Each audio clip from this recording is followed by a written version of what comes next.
Good morning YouTube. Just thought I'd go for a little walk in some of the trails around Wellington, which is the capital city of New Zealand. This is Wellington's south coast and it's just past dawn.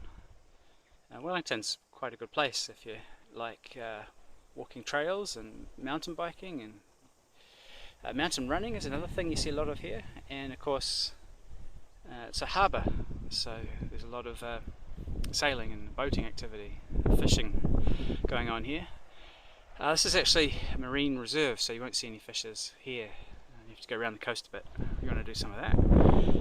I thought I'd talk today about my Victorinox hunter knife. It's one of the sort of benchmarks of pocket knife design, really, in my opinion. It's my go-to knife. So here it is here. I should bring that into focus.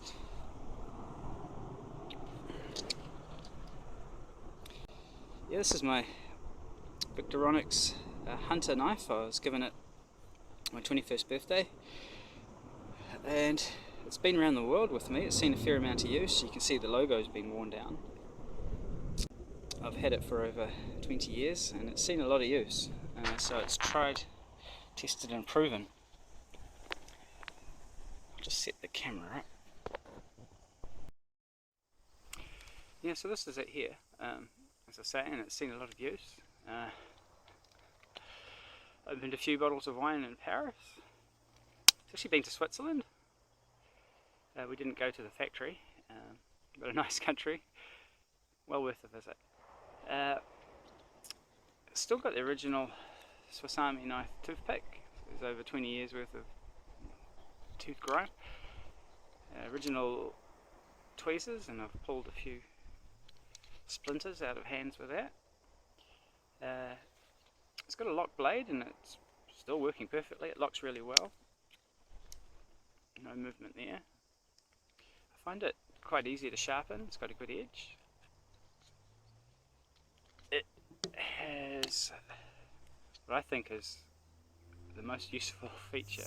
And I just ran out of SD storage.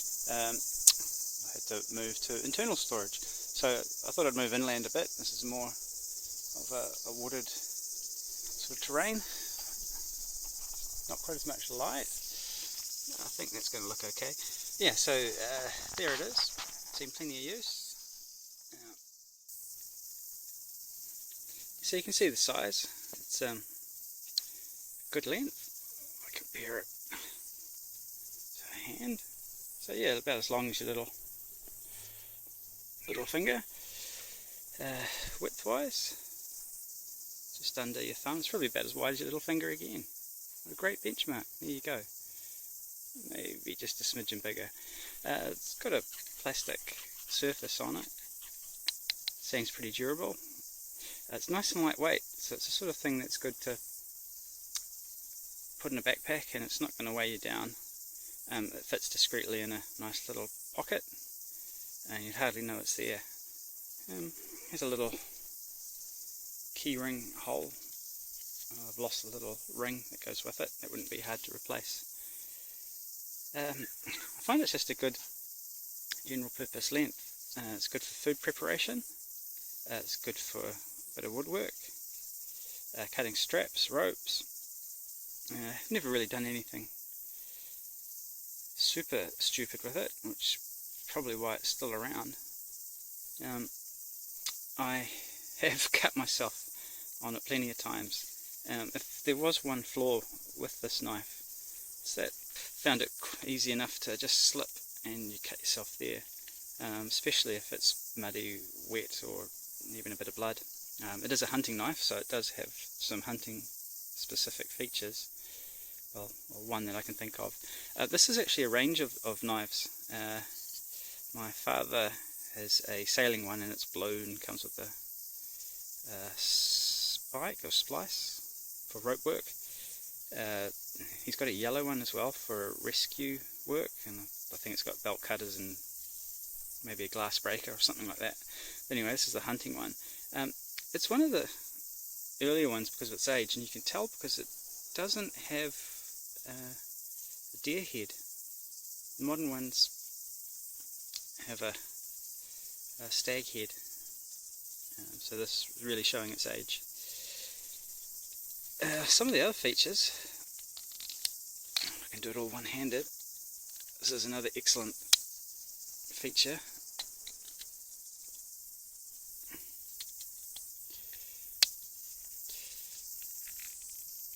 I should invest in a tripod. This knife, this saw, I find it really useful, and it's a very efficient saw. You won't make a log cabin or a raft out of it. You won't chop up big trees to make firewood, but it's plenty useful for saplings. I've made arrows, walking sticks, tent pegs, chopped up some firewood with it. We'll give it a go actually.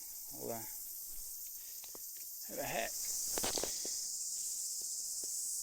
So yeah, it's double-edged, or double-toothed, I don't know what you call that, but it cuts both ways, which seems to be different to a lot of the other knives and how their saws are arranged. Slides back, and that doesn't lock, other than just through the standard spring.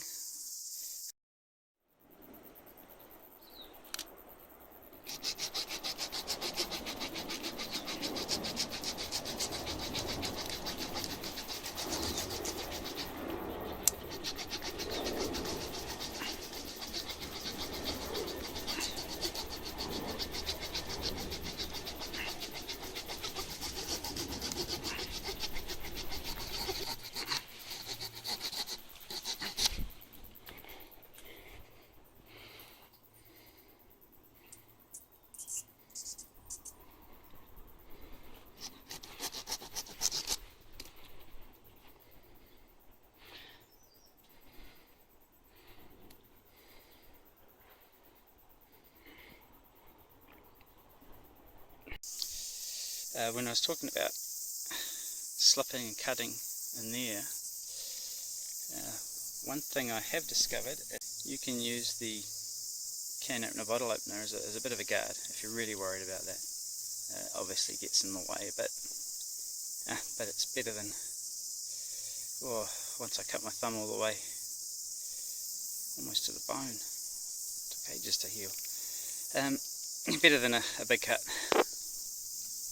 Also, you could just use safer cutting practices, which I've had to learn the hard way, unfortunately.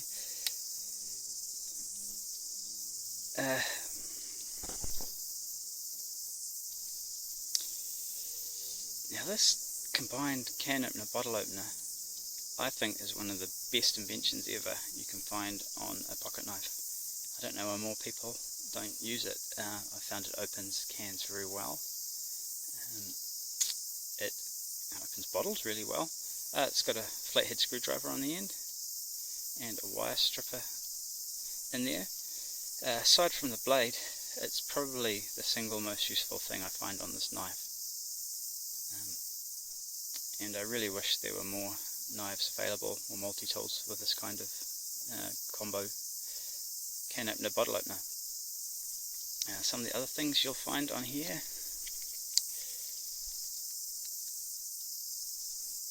a gutting tool.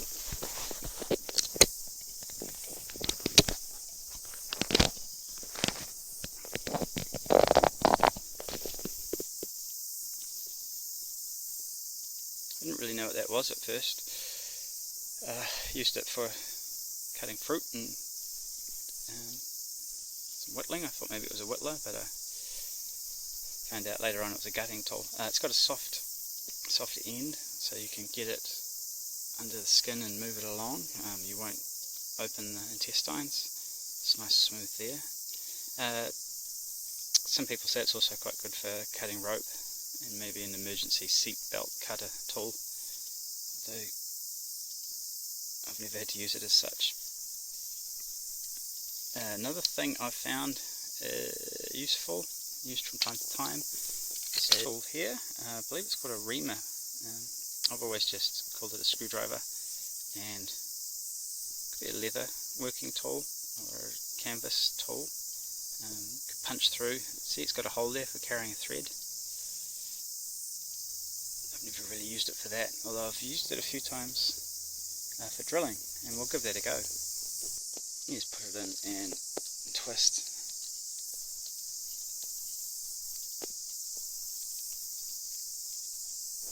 Try and get a better angle.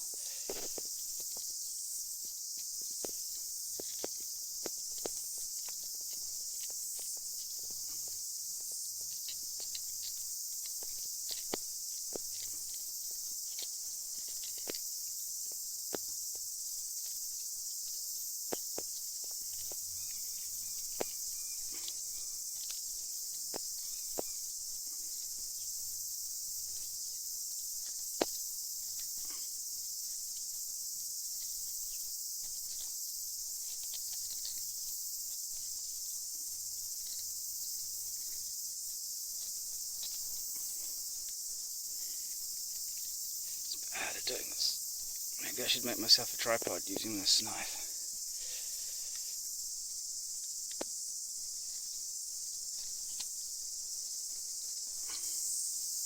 And a couple of minutes later, and you can just see it coming. You can just see it coming through the end there. So we'll take that from the other side.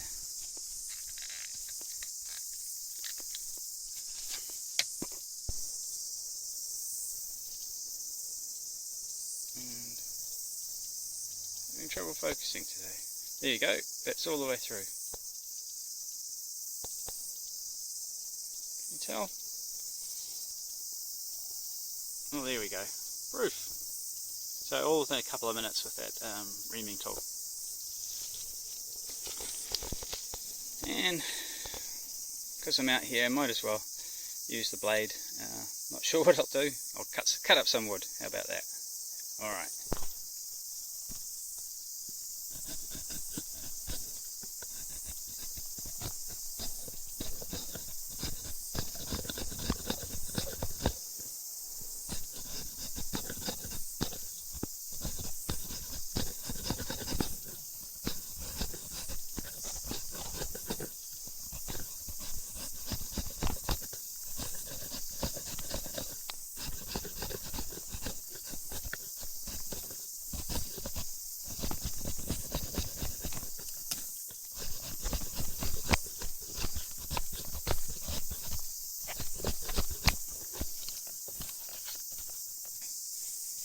Look at that, maybe make a nice little round your neck vampire steak or something.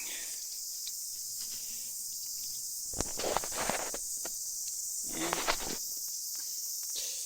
I'll say goodbye from the wood. Here we are, ta-da, bit inland.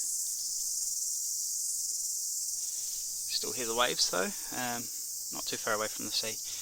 And when I get home, we'll see what Dylan thinks of it, and maybe we'll open a can, and just for you guys, a beer, so you can see how that bottle opener works. Alright, I'll see you later.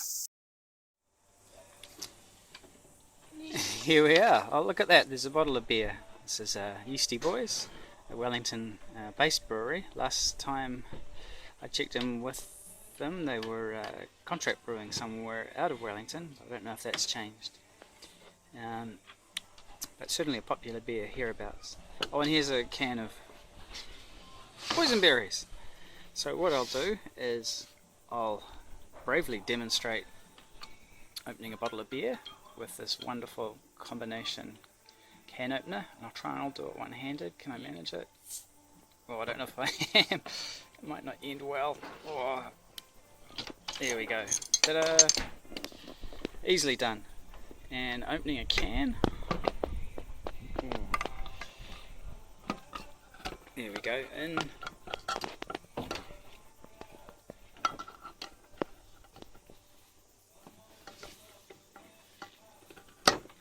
And so on. So you get a bit of a rough edge, but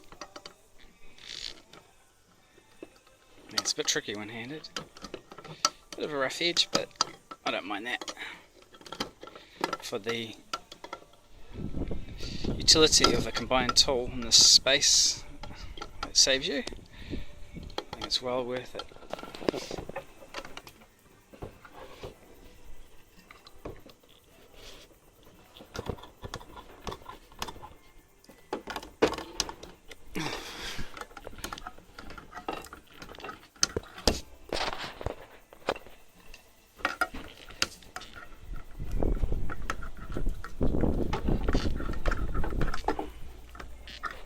Once you get there, it's simply a matter of opening it up.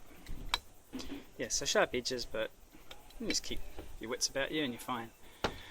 So, very useful tool.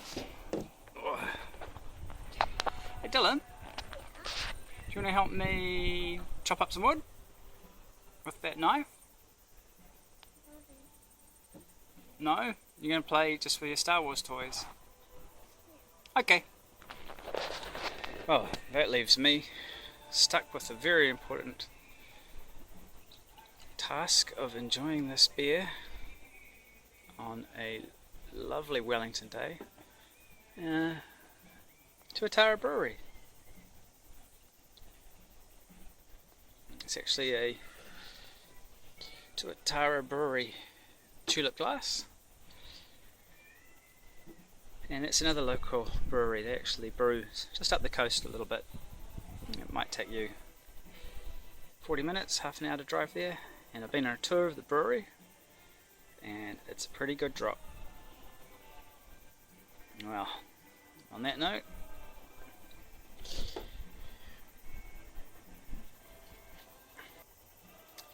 it's a fantastic knife. It's what I judge all other knives by, and if there was one thing I was going to take tramping or camping or a night or two in the bush, this would be it. You can't go wrong with this one.